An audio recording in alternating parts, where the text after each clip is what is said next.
Evidentment que sí.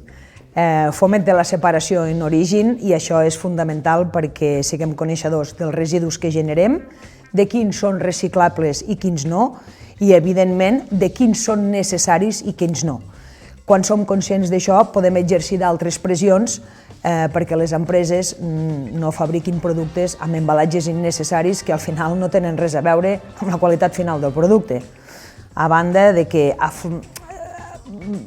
es fan visibles molts altres residus que fins ara podrien anar en un contenidor i ara s'han de gestionar a través de la deixalleria o altres sistemes establertes a cada municipi.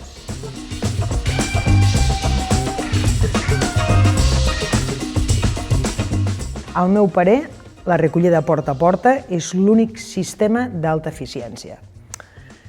És fàcil, amb un porta a porta, l'operari que recull s'assegura que la fracció és la que toca i que està ben separada. Per tant, això et garanteix una recollida sense impropis. Últimament es parla també de sistemes d'alta eficiència als contenidors tancats, però jo entenc que amb un contenidor tancat et pots identificar, però no tens la certesa que el residu que hi tires és el que realment hi ha d'anar. I a part, el porta a porta du implícita una altra cosa, que és que el residu que no està ben separat i que l'operari no ha recollit retorni al seu propietari per a una nova classificació. Per tant, té una doble vessant, que és la pedagògica, que amb el tema dels contenidors no hi és un cop ho has dipositat, ja te n'has després i has acabat.